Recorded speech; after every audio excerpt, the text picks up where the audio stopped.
Hi guys, welcome to a little special short video. I'm Mina. I podcast as the Knitting Expat on YouTube, and so I'm here today to talk you guys through how I knit my socks. So over the last few months, I've been getting a lot of comments and questions about how I knit my socks, and recently, yesterday, in fact, from when I'm filming this video, I published my 2 at a time sock pattern recipe. It's called Mina's 2 at a time socks on Ravelry. It's a free download, so you can hop on over and download it. It is set up like a pattern, but there's a lot of notes and me just sort of talking about how I go about knitting my socks, and it's a bit of like a recipe, so there's bits where you can mix and match, and you're obviously more than welcome to substitute in whichever heel and toe and cuffs that you would like. Is more of a guideline for how I knit my socks, and I don't always knit my socks exactly the same every time. Usually there are slight tweaks here and there, so I thought I would just talk you through that. And also I had a couple of people comment since I've published the pattern saying that they were hoping that I would talk a bit about how I do my yarn management for knitting 2 at a time socks, and I had planned on putting that in the pattern, and every time I sat down to write it, it just sounded very confusing and it didn't come across as clear as I would have liked. And I realised, and I'm hoping, that it's going to be much easier for me and clearer to show you how I manage my yarn rather than trying to write it out. So this is going to be a little supplemental video that will go along with the pattern to hopefully help you guys figure out how to knit 2 at a time socks. Now, I thought it'd be easier to show you on a pair of socks that I am currently working on. These are being knit, this pair of socks is being knit out of West Yorkshire Spinners Signature 4-ply, and this is the Hollyberry colourway, and this is the Cherry Drop. So these are their Christmas colours for this year from West Yorkshire Spinners. I have my project in one of my Mina Makes project bags, and so I'm not sure if I've done this right, but my name is Mina. My husband and I, we live in the Middle East in Bahrain, but I'm actually in London at the moment, which is where I'm originally from. And so I thought I'd film this really quickly. I'm in a hotel room at the moment. But so I'll sort of start from the beginning and how I do my socks. So I'm using a 100 centimeter circular needle. This is a higher sharps 2.25 millimeters. So that's a US 1. These ones, so yeah, it's 100 centimeters, 40 inches, high sharps, and I like this length. Again, I had someone asking me if you can do magic loop on like 80 centimeters, and you can. And for the most part, anyway, I always have my socks on the needles when I'm knitting, so the cable is just hanging out on both sides. So for that part of it's not a problem. It's when you come to do the heels that it's actually quite handy to have a little bit of a longer cable, so you can sort of have one sock hanging out on the cable while you're working the heel on the other, so it's not in the way. But I'll start from the beginning.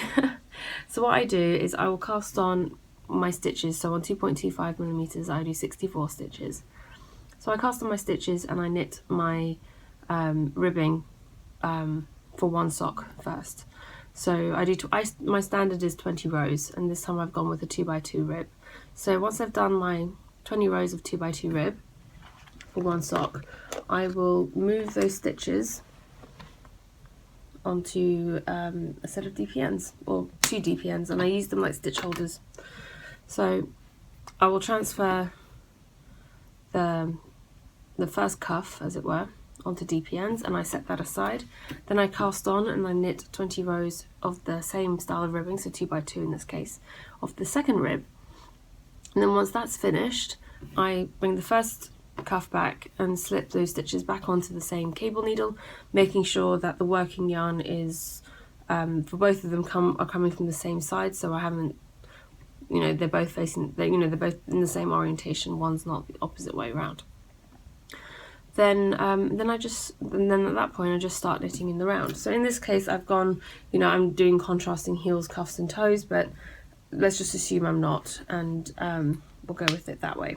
So the way I have my setup is I tend to keep my yarn in my project bag, or sometimes I will take it out and leave it on the table in front of me when I'm working 2 at a time, but in the bag is usually fine. And I try and keep the orientation of my yarn to my needles to be the same. So for example, let's see if I can show it, this is really best to show it.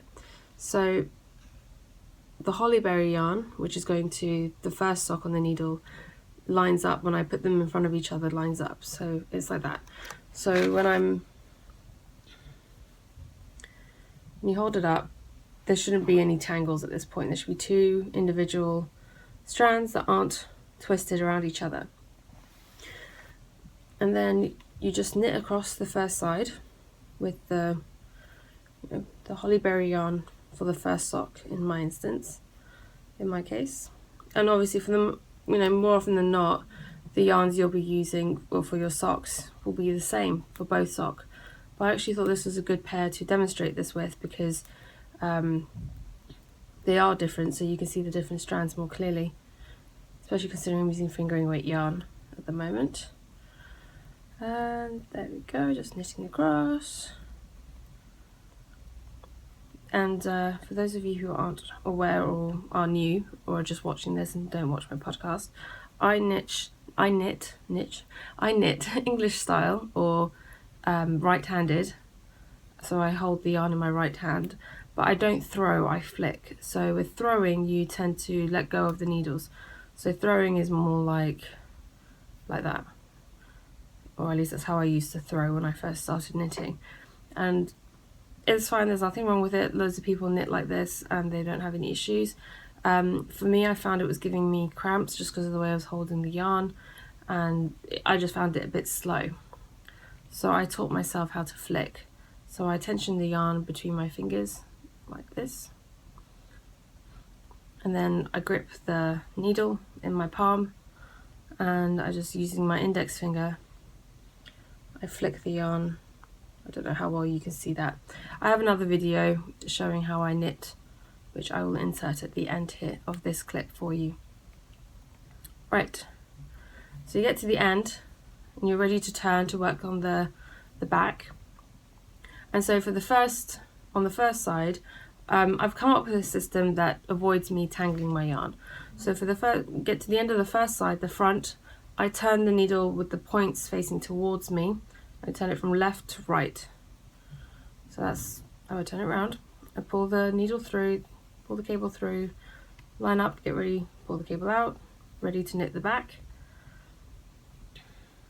And just knit across the back, again using the right coloured strands for your socks.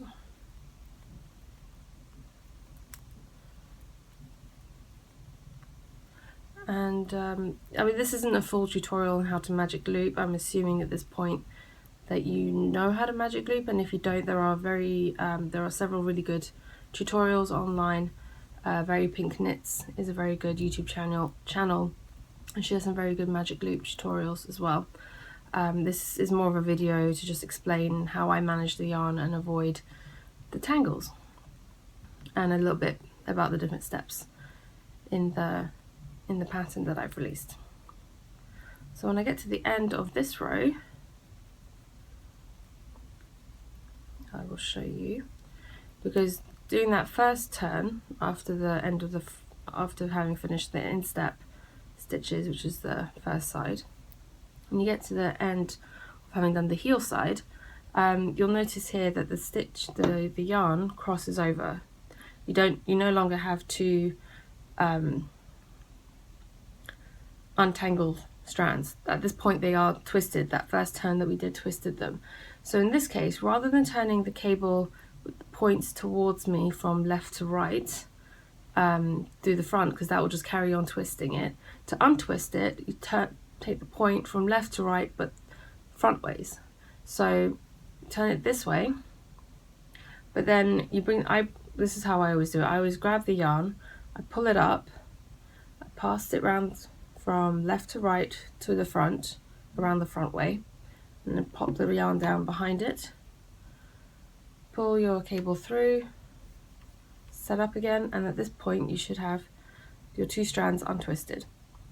So You knit across the front, you turn it in front of you, knit across the back, and then you carry on turning it this way, but you pass the yarn over the top, and that leaves you with untwisted yarn, which I've just messed up now because there we go.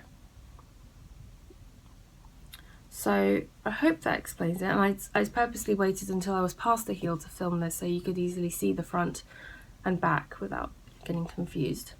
So I basically knit the leg of the sock like that. And when it comes to the heel, again, I've had people asking questions about how I do my heels. I prefer a fish lips kiss heel because it means I can keep going. I don't have to separate my socks at that point.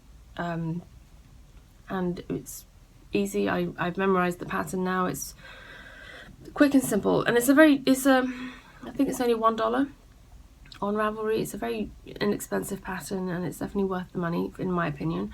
I know some people just prefer and really like the the heel flap and gusset. Some people prefer other heel methods, and you're obviously more than welcome to use whatever heel method you would like. The pattern will work with any of them. And I have in the pattern included a standard wrap and turn short row heel with tutorials on with links to tutorials on how to do the wraps and turns.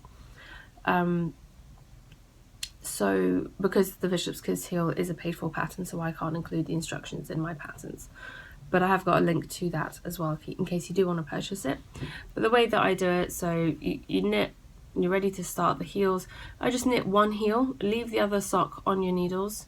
You knit one heel and you get to the point where you join back into the round, and at that point you move on and you do the next heel, and then you just go back into the round. It is very seamless, it is very simple. I've found when I've done heel flap and gusset socks, which I have done a few in the past, and they're fine, they fit me okay. I mean, I don't have any issues with fit on either. I find that it